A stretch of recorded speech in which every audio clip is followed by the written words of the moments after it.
Hello, and thank you everybody on this next episode of The Lyme Boss. I am Heather Gray, aka The Lyme Boss, and I work with frustrated professionals who are over their mystery digestion issues, their chronic brain fog, and their all over pain. And I help them, could it be undiagnosed Lyme? It was for me over 28 years of undiagnosed Lyme disease, bowl toxicities, leaky gut, 3 autoimmune diseases. I now help others clean that up so that they can lead a joy-filled, productive life. And today's special guest is one of the ones that helped me on that journey, as his company is putting out amazing products to help the gut-brain axis. And today it's so exciting because their newest product of their children's gummies has dropped today. And so super exciting. We're going to get a little deeper into that, but welcome everybody. Welcome my special guest, Kiran from, what's the new name of the company? So it's still Microbiome Labs, but it's still Microbiome Labs. Novozymes, yes. Novozymes, okay. Thank you very much. I was like, I knew something happened, and I was like, okay, but yeah, still Microbiome Labs. That's good to know. Yeah.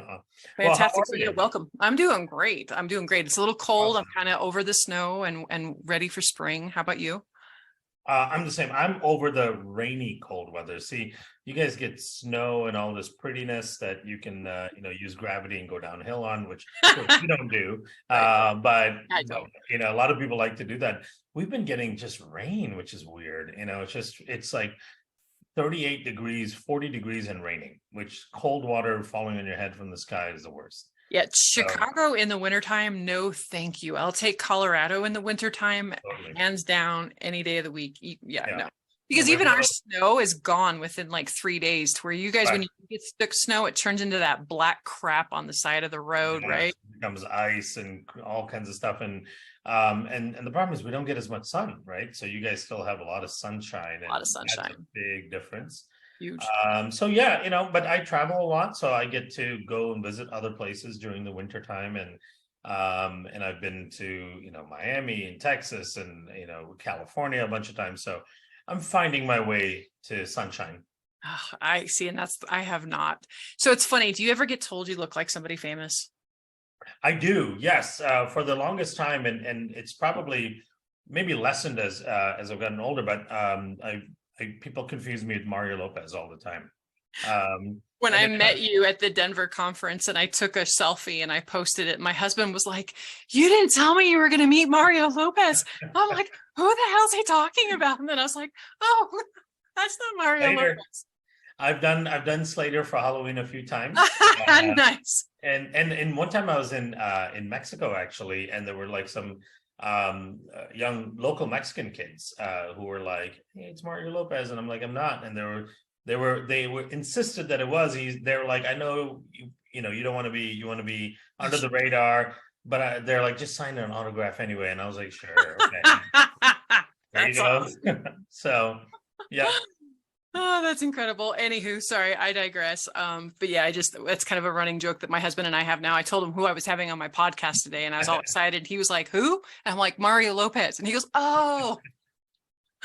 So awesome. So yeah, let's dive in. Like one of my all-time favorite subjects, because most of us with Lyme disease, mold toxicities, right? We've got the brain inflammation, which is stemmed from gut inflammation, right? If you've got a leaky gut, you've got a leaky brain, so this is anxiety and depression were always a huge part of my story. I had 2 stints in the psych ward for suicide attempts. I used to actually think about suicide probably 20 times a day, back when I was at my sickest. And so this type of research technology, like cutting edge things that you guys are doing there is so needed in the world, because there's so many unnecessary suffering going on, right? Yeah. Because of a crappy diet, because of toxins, because of pathogens, right?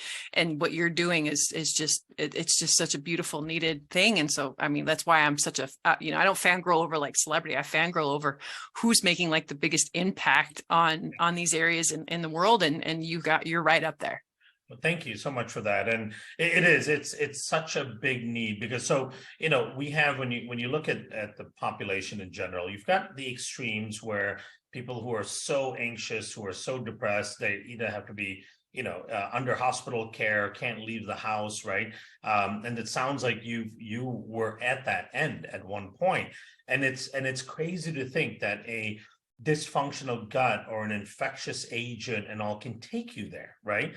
we didn't know that they've gotten all this, the inflammation in the brain and all that is connected that way. But at the same time, we also have a lot of people that are functioning day to day, that are functioning under an anxious state, who are functioning under a depressed state, right? And they have this chronic state of anxiousness, chronic state of depression. It's not severe enough where they want to go get a diagnosis. And a lot of times people don't want to go get a diagnosis because there's a stigma associated with it, right? Or they don't have the confidence that there's a good solution because they've heard about taking Prozac, they've heard about SSRIs, and they're like, I don't want to go down that route because it doesn't seem like things get better.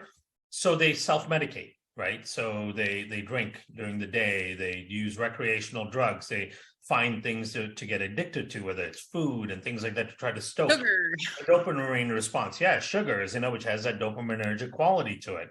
So it's a really, really prevalent and difficult thing to get a handle on, because we think about it as an emotional thing in the brain, right? And you're like, oh, why can't I let go of these thoughts? Why can't I just be happy? Why can't I think positive things? Well, you can't, because your chemistry is making you do different, right? You're coded for a different response, right? So it's not you. It's not your problem. It's not that you have a lack of, control. It's not that you have a lack of a poor perspective on life, right? It's not those things. It's your code. Your biology is telling you to act that way. And we can explain exactly why that occurs. And then the beauty is, now that we understand that there's a gut-brain axis, we know that we can do something about it, because there's lots of things we can do about the gut if you use the right strains, if you use the right research. And it's pretty profound how it can change the brain, right? And if you just think about yourself as well, where you've come from, the extremes of which you've been able to rescue yourself from, it's really kind of profound, right? When you think about it. So yeah, I'm excited to dig into this and let people know that they have options, they have hope. Right off the bat, like if there was a sound effect for mic drop, like that would be it, because I don't know how many times people would tell me, well, you just need to count to 10, right? Because I had I had Lyme rage on top of the leaky gut and the celiac, which is a very real thing. And people never understood that there was no counting to 10. There was what happened, and then there was me reacting. And it was usually an out of body experience. I could watch myself acting this horrible way of like, Heather, stop. Heather, what are you doing? And I couldn't. I didn't have control. And You're right. The stigma that goes with that is absolutely horrific, and it'll stick with you for a long time. Like, that's going to be the title of my book when I finally write it, is I Told You I'm Not Crazy, right? Mm-hmm. The realities of Lyme disease, because they like to slap that name on things. So thank you again for doing what you're doing. And yes, let's dive in deeper with the gut brain axis and all the fun stuff that you can do.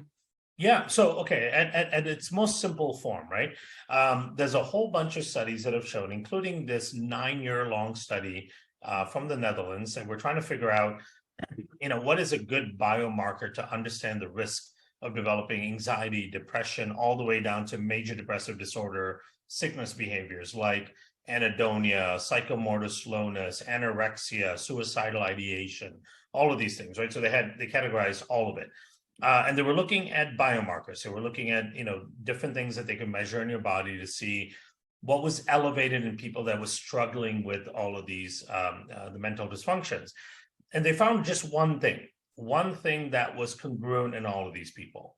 And that was an elevated level of lipopolysaccharide, or LPS, in circulation.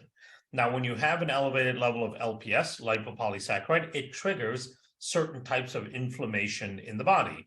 In particular, there are cytokines called IL-6, there's interferon gamma, there's TNF alpha, there's IL-12. These are the types of things that elevate when you have a lot of LPS in circulation. So what does all that mean? Because it sounds like big words and stuff for people. They might not quite understand what that means, right? Now, if you don't have a healthy gut microbiome, and when I say healthy gut microbiome, there's really two critical definitions for it. Number one is you have to have high diversity in the gut microbiome, right? The more functional species you have, the more resilient your gut is, the more protective it is for the host. So if you don't have high diversity and you have a preponderance of, opportunistic organisms growing and lots of the beneficial organisms, their numbers are low, you don't have high diversity, and you've got a gut that's actually working against you. right? And then the second part of it is having high levels of these keystone species. And these are organisms that are extremely protective of the host and protective of the rest of the microbiome. And in fact, one of the main ways in which they protect the host and they protect the rest of the microbiome is by sealing up and reassuring the lining of the gut, right? So ultimately, what the high diversity and high protective species are doing is ensuring that your gut is not leaky, right? Because if your gut is leaky, then things that shouldn't be in your circulatory system are allowed to leak through. That's when this LPS comes in. So LPS is an endotoxin that is made by 50% or more of the bacteria that are in your gut, right? So it's called an endotoxin because endo meaning it's made inside the body. It's not an exotoxin. Like a mold mycotoxin would be an exotoxin that you would try to get away from and remediate and so on. The endotoxin is being produced in your body all the time, right? So you can't get away from it. What you need to do is prevent it from leaking from the lumen of the gut, which is a tube part of the gut where all the microbes are, past the mucosal layer, past the intestinal epithelium into circulation. If you can prevent it from getting into circulation, then it doesn't bother you, doesn't cause any problems. If it continuously leaks through and ends up in circulation, then you have leaky gut, or the more formal term for it is endotoxemia, right? Endotox is being the endotoxin, emia is that it's in the blood and it's elevated in the blood.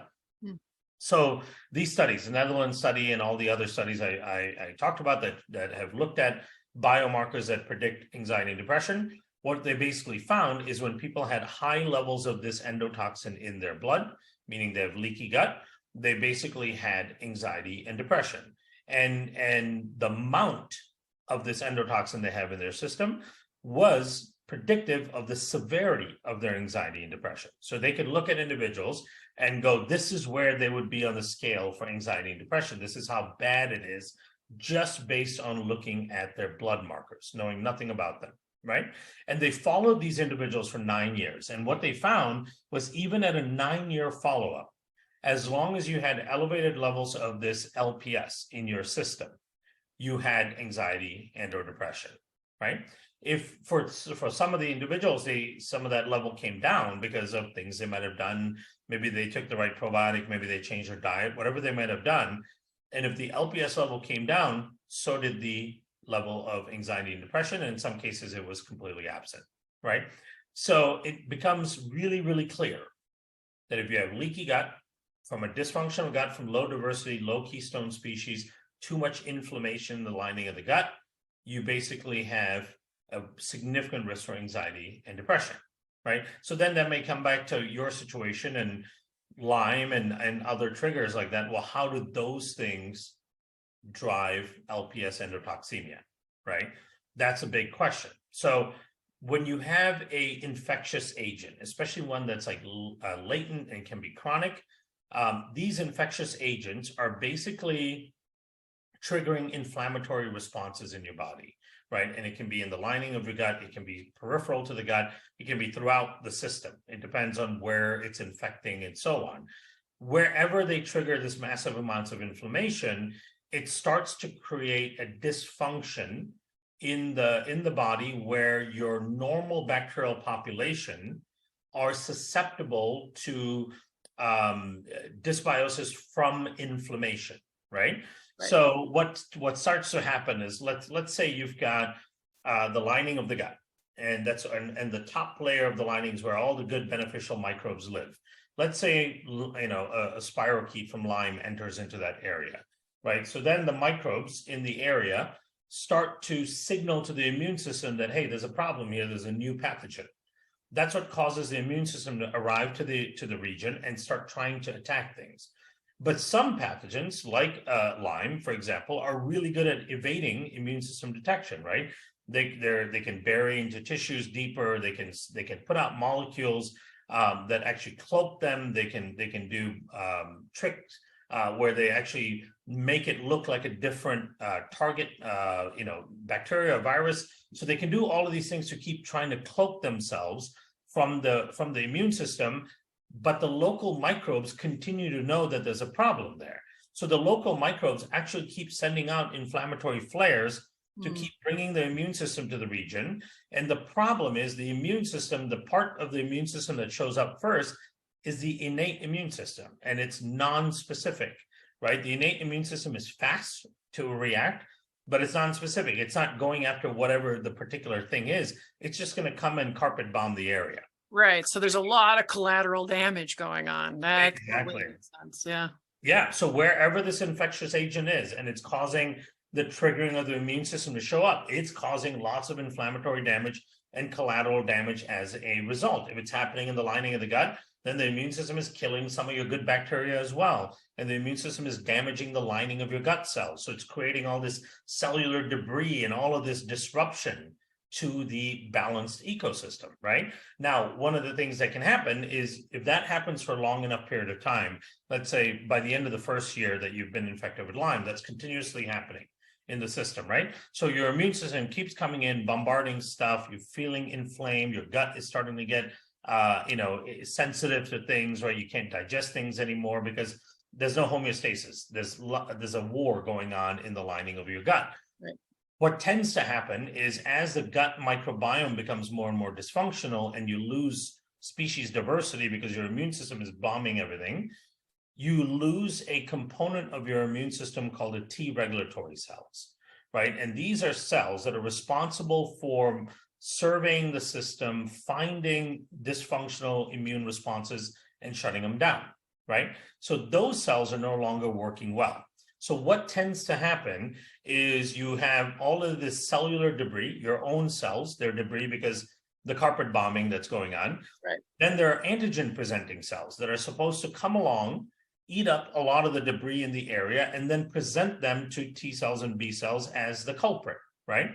They often will accidentally eat your own tissue, your own cellular debris, and present that as a problem, which means that now your immune system is developing an immune response against your own tissue. That's an autoimmune disease, right? The Treg cells are there to stop that from happening. However, as your gut becomes more and more dysfunction, your Treg function goes down as well. So now you have a higher and higher risk of developing autoimmune-like responses in your system, right? So wherever this infectious agent finds itself, whether it's in your gut, in your central nervous system, wherever in your muscles, wherever it may be, it's causing that cascade of events where it's creating carpet bombing, it's creating a dysfunction in the microbiome, it is causing a dysfunction in the presentation of what the antigen is, and then eventually it can lead to systemic inflammatory responses that are autoimmune-like in nature, and then you start to spiral from there, right? Then it's so fascinating that something like this that can be reversed and targeted. So there's so many people that when they get diagnosed with an autoimmune disease, they take that as that's the end of the line, right? I'm on these biologics or I'm on these other drugs and the doctor says there's no cure. And so this is just it. And that's bullshit, right? There's a real reason behind why the body started to malfunction to begin with. And if you get to that cause problem and remove it, right? Like I'm living example. I've reversed 2 out of 3 of my autoimmune diseases. The only one I'm left with is celiac. I'm not so sure that one might be, I'm not so sure. Have you ever heard of anybody reversing celiac? Well, you can fix the damage from celiac, and celiac is a mix of autoimmune and then just like severe enteropathy, right? So enteropathy meaning that the lining of the gut has been damaged so significantly that it's hard to recover it. Right. But you can rebuild to a certain degree, right. And you can reduce the autoimmune response. And one of the things I'd say, I talked about that Treg cells, the ones that monitor and basically stop any unfavorable immune responses that are going on in the system. It's never too late to bring them back, right? And have them monitor and audit the system, right? So you could have had a perfect spiral of dysfunction and develop an autoimmune response, 5 years ago, right? And now you have these B cells that are making antibodies against your own tissue. So now you have a definitive autoimmune response, right? And the reason that happened is because at that time your gut was so damaged that your Tregs weren't functioning and so on. Now, let's say over the next few years, you really revamp your gut. You take the right probiotics and prebiotics and foods and all that, and then your Tregs start to come back up. They can still go and find that dysfunctional immune cell that was developed 5 years ago and shut it down, right? Wow. It's not like they had to be present at the time. it's never too late to upregulate them and let them go out and audit your immune responses and then shut down the unfavorable responses. Unreal. That's incredible. It's so exciting, right? Because it is so exciting. Like I'm geeking out. I've been geeking out over this all day today because I kind of knew what kind of a conversation we were going to have because I've heard you speak. I've been following for years and years and years and years. God, I've been using Megaspore. I think probably it was like the year after you guys came out is when I started using you. So I was an early adapter. Yeah. Because I graduated FDN in 2013. And so I've been an early adapter and on the bandwagon. And like I said, this has been just so amazing to have you here. So then okay, cool. You taught us some amazing stuff about the gut and how it ties to anxiety and depression. So then now how do we fix it? Yes. Okay. So first thing is we have to stop the leakiness of the gut, right? So that's where Megaspore comes in. I mean, we developed the product from day one with the intent of stopping leakiness in the gut, because to us, it was very clear, even back in 2012, that this was probably the biggest driver of chronic illness, was having this intestinal permeability and the constant translocation of LPS from the lumen into circulation, right? And then sure enough, in 2015, there was a great publication in the Frontiers of Immunology that confirmed our thought on that. It was a meta-analysis paper that looked at a bunch of research on the same topic, and they concluded that translocation of LPS from a leaky gut was the number one driver of mortality and morbidity worldwide. What? Right? It's the number one killer because it's at the root cause of most chronic illnesses, right? It's the trigger that creates the possibility for chronic illness. So for us, it was like, okay, we need to stop the leakiness. That's where Megaspore, that's what it does, and so on. Now, if you are already experiencing anxiety, depression, and all that, not only do you have leakiness in the gut, but typically what's happened is your central nervous system, your brain, your spinal cord, and so on, the central nervous system, the neurons in the central nervous system have flipped their tryptophan metabolism from melatonin and serotonin. So normally there's a great amino acid that we get in, and it's converted to 5-HT. And then from there, it's converted to melatonin and serotonin, right? So melatonin. You're talking about the tryptophan steal, right? Exactly.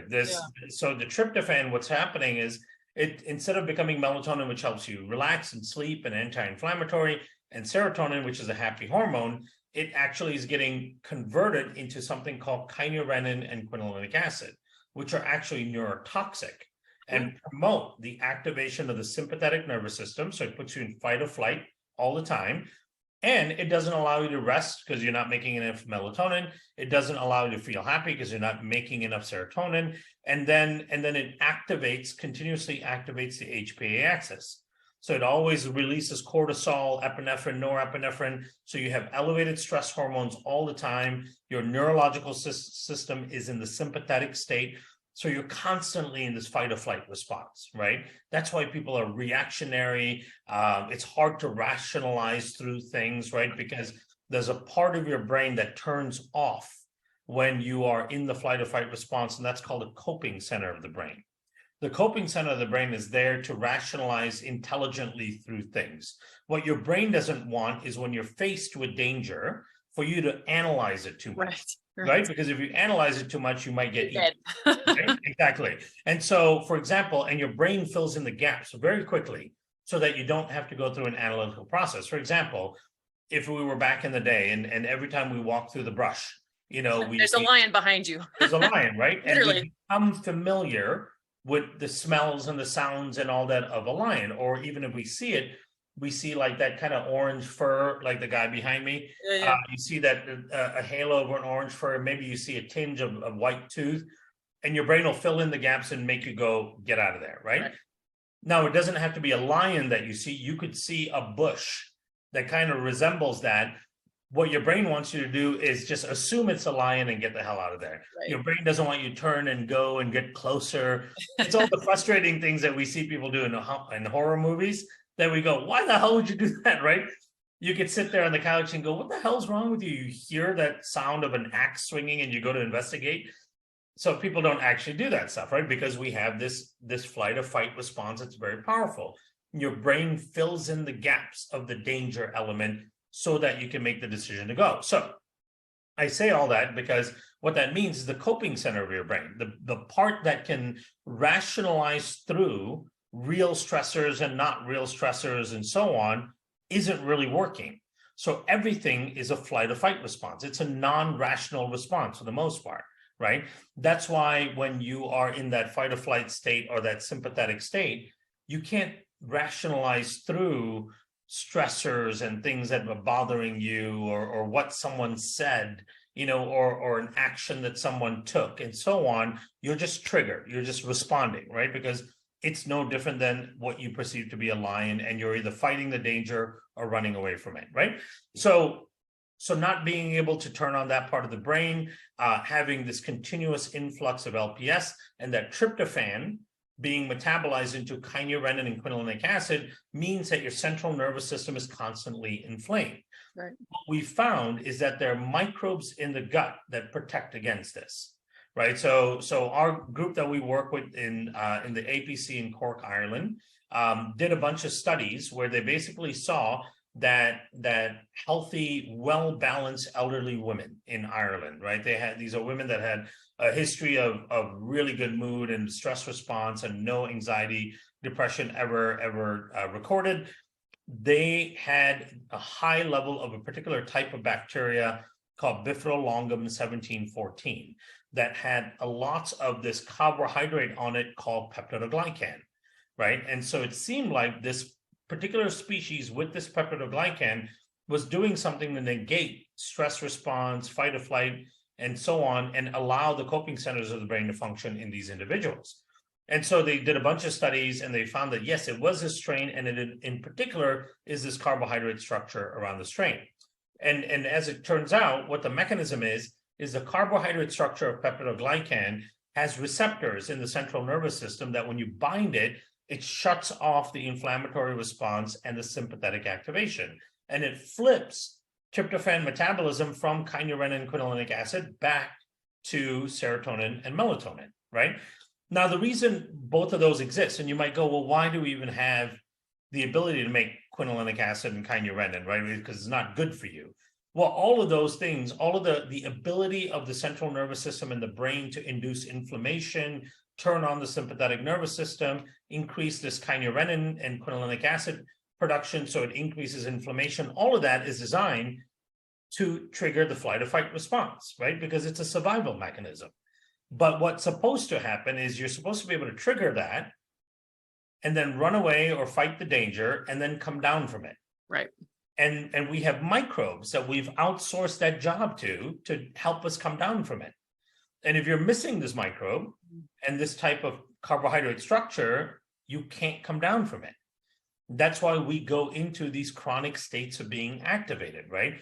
And the longer and longer you're in those states, the less and less hope you have that you will ever come out of it. And depression is defined as, the absence of hope, right? So then you become severely depressed.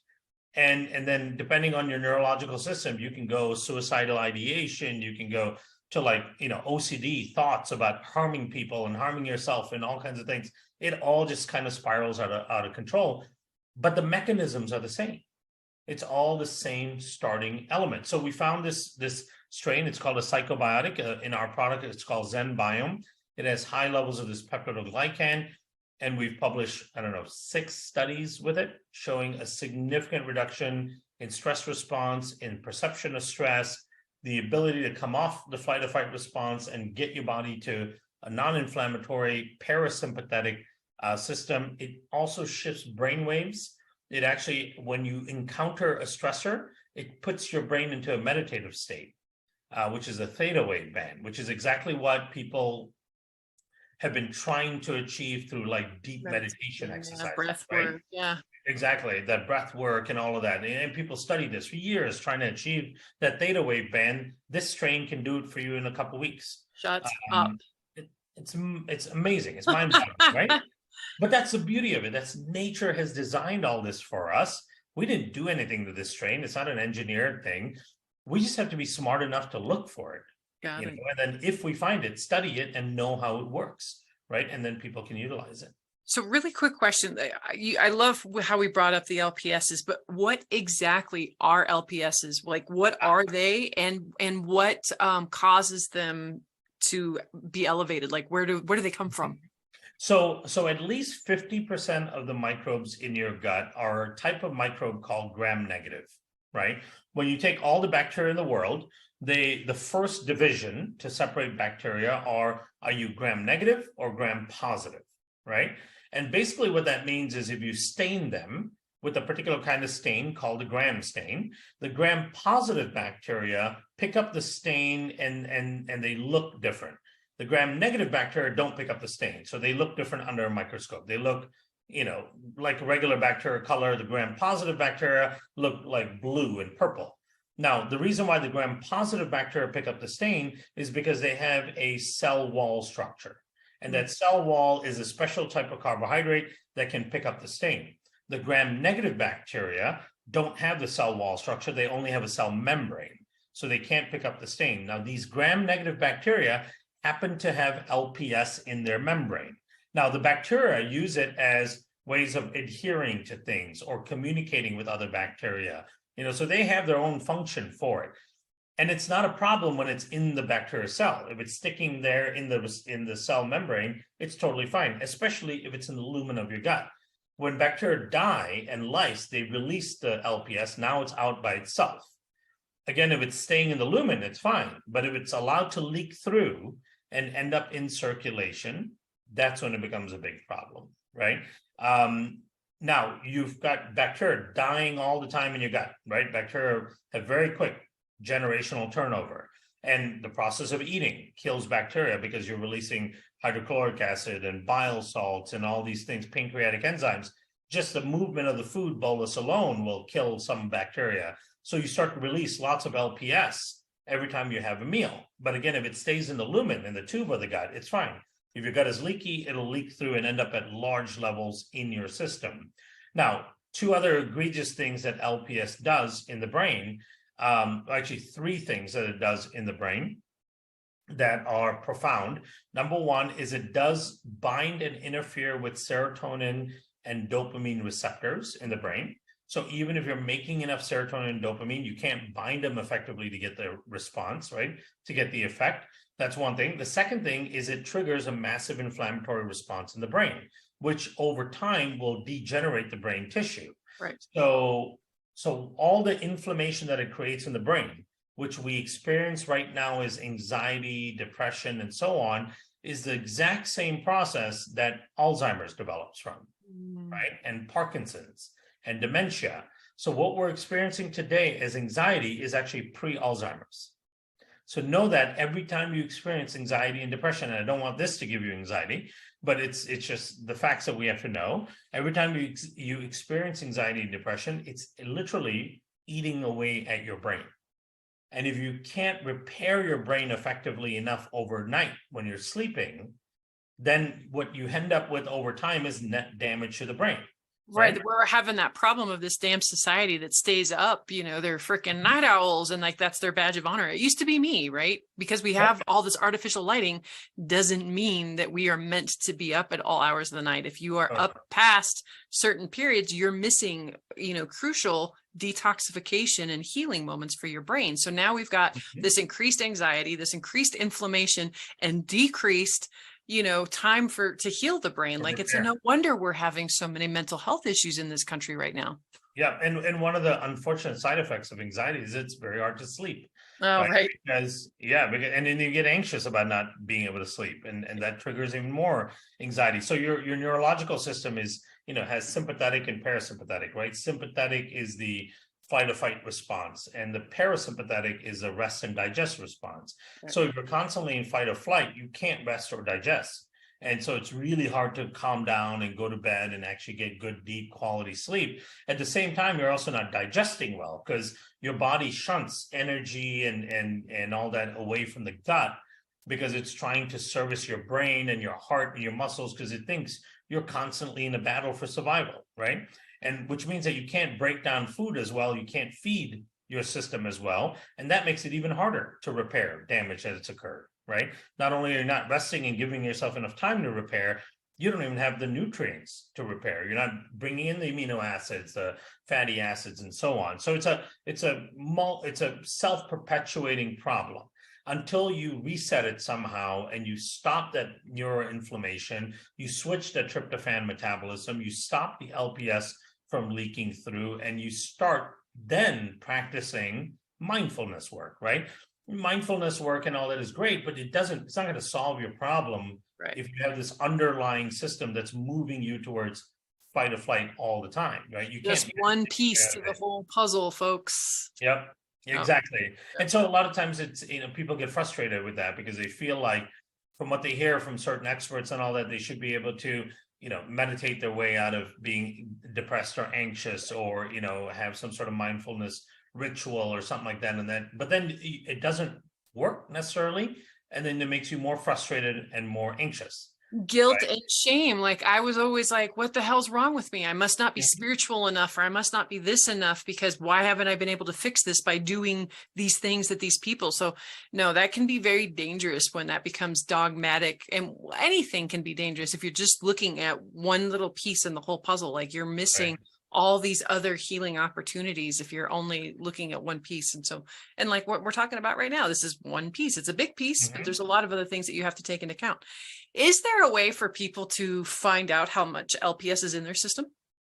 It's really hard to do it, because LPS, when you pull it out of the body in serum, it only has a half-life around 4 hours. So that's not enough time to send it off to a lab and have them tested 24 hours later and so on. Now, the way we do it in research is there's two options. One is we can run the sample immediately because we're doing everything in the lab. Or number two, if you freeze it to minus 80 degrees Fahrenheit, you can preserve it for a long time. And then you can run all the samples together at once. So it's very easy to do in research, very hard to do at a doctor's office or on your own. But from our studies and what we see, you can presume that 85-90% of people have elevated LPS. Oh, wow. Especially if they've been listening to your program, because they listen to it because they have health issues, right? And they're looking for answers. So either they've had Lyme, they've had other mold exposure, they have chronic illnesses. All of those things are indicative of the fact that you more than likely have leakiness in the gut. When we were surveying people for the study, we were screening through people who are looking for severe LPS endotoxemia to study it, right? We were focusing on what would be considered a healthy, normal population by research and FDA standards. So the average age is about 23. All the individuals that we screened had never been diagnosed with any condition, weren't on any medication, were a healthy body weight, reported completely fine outcomes, had good questionnaire scores, and 55% of them had very severe leakiness in the gut and elevations of LPS, right? More than half of the healthiest people in the prime of their life had really severe LPS levels. Actually, that doesn't shock me with the level of pollution, the level of stress, the level of, you fill in the blank. Like, this modern lifestyle is not conducive for good gut health. Like, it's not at period, all. end of story.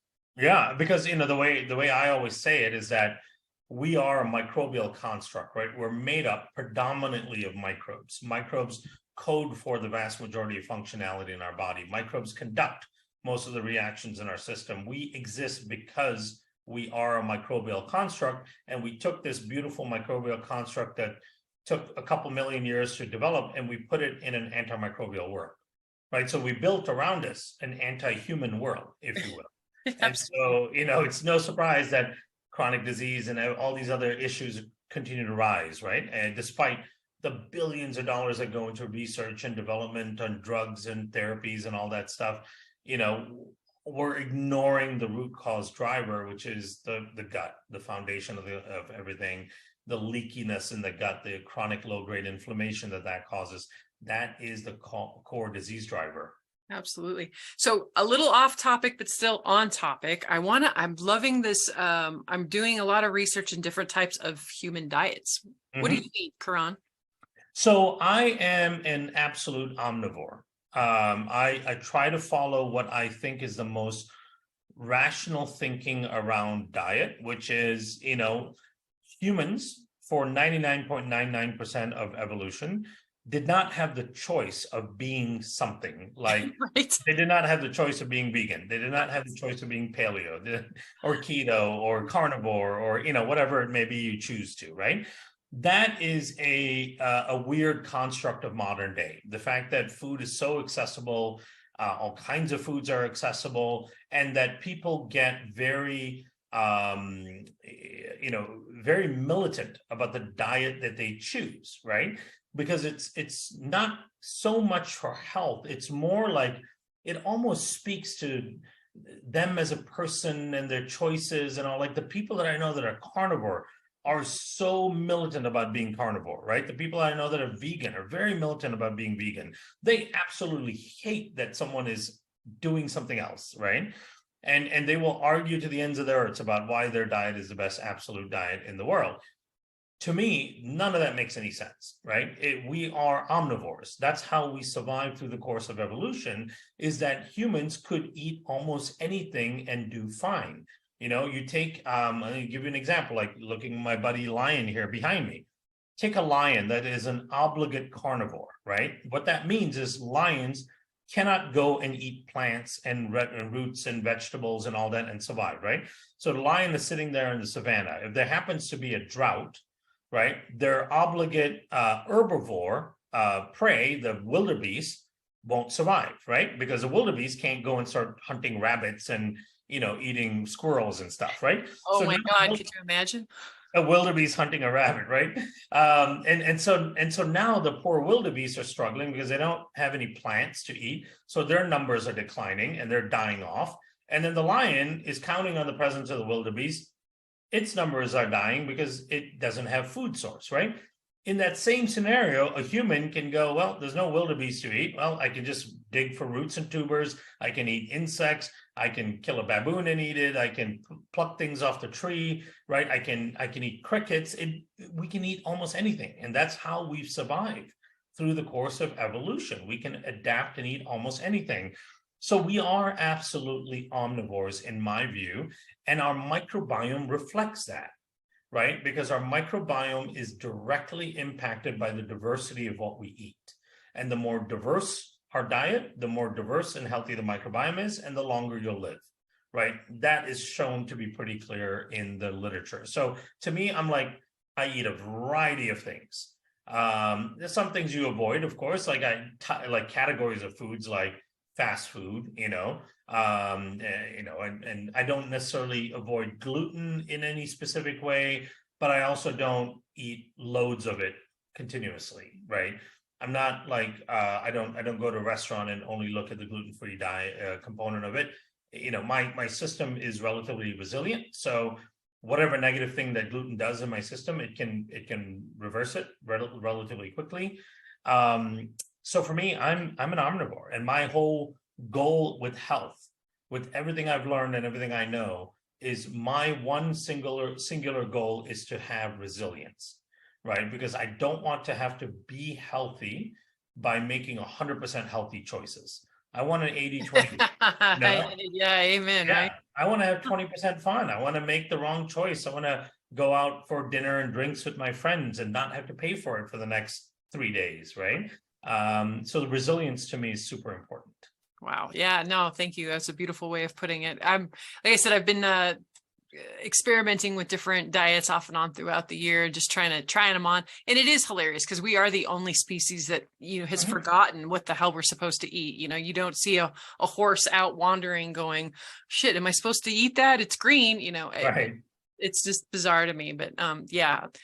So thank you for that. And so is there anything that you want to promote right now that you got a book or, a webinar? Is there anything that you kind of like on your heart that you're like, everybody has to hear this? Yeah, the Megaspore gummies for kids has come out, which is super exciting. We've been working on it for a couple of years, and that's finally out. I know my kids are ecstatic about it because we chase them around all the time with the capsule mixed in sauce or whatever. Try to get them to eat that. They're not that interested in it. So now I go, hey, take your gummies, and in fact, they remember themselves. So it's super exciting. It's perfectly fine for adults as well that are on a maintenance thing and they just want to take the equivalent of 1 capsule a day just because that's good for them, they could totally use the gummies as well. So that was really exciting. We also have another product coming out called ZenBiome Dual. So ZenBiome is our gut-brain suite of products, right? Which is, we have a ZenBiome Coat for daytime stress, and then we have ZenBiome Sleep to help people sleep at night, all using the gut-brain connection. But then we have a product coming out called ZenBiome Dual. And this has not only the ZenBiome gut-brain strain, it also has the world's most well-studied strain for IBS. And IBS is a neurological condition, right? It's not a normal gut condition. And IBS actually is a syndrome that houses lots of other gut conditions, including SIBO, for example, right? SIBO falls under the IBS category, but IBS is absolutely a neurological condition. It's a peristaltic enteric nervous system problem. And so this strain, this IBS strain, is a cousin to the 1714 strain, the gut-brain strain, and also works through peptidoglycan. But its peptidoglycan, that carbohydrate, is slightly different in that it calms a neurological system in the gut down rather than focusing on the brain, right? And so what we found is that 52% of IBS patients also have diagnosed anxiety. Compare that to age-matched individuals who don't have IBS, it's less than 19%, which means that if you have IBS, you have 2.5 times more likely to have anxiety. And the reason is both of them are neurological conditions. Both of those conditions are neuroinflammatory conditions, right? So this product addresses both with the most well-studied strains for both of those. So it's called ZenBiome Dual. If anyone on here has IBS, irritated bowel type symptoms, then and you have any sort of mood or sleep disorders with it, this is a game changer product for you. Holy shit, Kiran, that's freaking incredible. Like that's just amazing. And if any of you want to try these products out, don't hesitate to give me a holler. I have an account and I can hook you up with all kinds of beautiful stuff. But damn, thank you. We went way over than I typically told you we would. I should have known. I always better. do. I should have known better. I'm so sorry, but I so appreciate of all the beautiful truth bombs that you dropped on us today. Like, well, you're welcome. Oh, it's funny when we first started and I said, so how long do you normally go? You said 35 minutes, short and sweet. And I didn't say this in my head. I was thinking, I don't think I've ever done 35 minutes. It's impossible. There's just too much to say, and I'm wordy in the way I describe things. But I'm glad we were able to hang on and get some of this information. Oh, me too. Absolutely. Again, thank you so much. And everybody, if you love and like this and want to share this, share, subscribe, right? And find me out on Spotify or was it Anchor, and make sure to hit that donate button. So that way I can keep putting out phenomenal, guests like this, for lots of time to come. So please donate, subscribe, share, and have a healthy day.